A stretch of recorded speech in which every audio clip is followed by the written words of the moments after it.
மகேந்திர சிங் தோனி பேரை கேட்டோன்னே சும்மா அதிருதில்ல அப்படின்ற மாதிரி 43 வயசில் கூட எனர்ஜெட்டிக்காக மனுஷன் சிஎஸ்கேக்கு ஒரு மேட்ச் வின்னராக ஆடிட்டு இருக்காரு. இது காரணம் வந்து அவருக்கு கிடையாது, நாம தான் அப்படின்னு சொன்னால் உங்களுக்கு நம்ப முடியுமா? ஆமாங்க, அது பேர் பிக்மேனியன் எஃபெக்ட். அது எப்படி ஒர்க் அவுட் ஆகுதுன்னா, நம்மளுக்கு ஒரு செட் ஆஃப் பிலீஃப் சிஸ்டம் இருக்குது. ஸோ தோனி ஆஸ் அ பர்சனாக அவர் மேலே ஒரு வச்சிருக்கிற ஒரு நம்பிக்கை, இவர் நல்லா தான் ஆடுவாருன்னு சொல்லிட்டு நம்ம வச்சிருக்கிற நம்பிக்கை நம்மளை ஒரு ஆக்ஷன்ஸ் எடுக்க வைக்கிது. அதாவது வந்து அவர் வந்தாலே தலைன்னு சொல்கிறது, அவருக்காக மட்டுமே சிஎஸ்கே இருக்கிற மாதிரி வந்து பார்த்திங்கன்னா நம்ம ரொம்ப கேர் பண்ணுறது, இந்த மாதிரி விஷயத்தினால அவருக்கு ஒரு பிலீஃப் சிஸ்டம் போய் அஃபெக்ட் ஆகும். ஸோ அந்த பிலீஃபில் வந்து அவரோட ஸ்கில் செட்டை பயங்கரமாக நம்புவார்.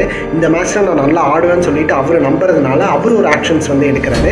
ஸோ அந்த ஆக்ஷன் வழியாக தான் helicopter shot, match winning shot, அப்புறம் கீப்பிங்லாம் தெரிக்க விட்டுட்டு இருக்காரு. ஸோ இதுதான் வந்து பார்த்திங்கன்னா Pygmalion effect. So higher expectation leads to higher results or success and lower expectation leads to disaster அப்படின்னு சொல்லலாம். ராபர்ட் ரசந்தால் அப்படின்ற ஒருத்தர் தான் 1968 ஒரு group of intelligent rats and dumb ரேட்ஸை வச்சு இந்த ஒரு சைக்காலஜிக்கல் எக்ஸ்பெரிமெண்ட்டை கண்டக்ட் பண்ணி இந்த எஃபெக்டை கண்டுபிடிச்சாரு. இந்த மாதிரி சீரீஸ் ஆஃப் வீடியோஸ் நிறைய உங்களுக்கு வேணும்னா நம்ம சேனலுக்கு கண்டிப்பாக சப்ஸ்கிரைப் பண்ணிடுங்க அண்ட் ஃபாலோ பண்ணிடுங்க. பாய்.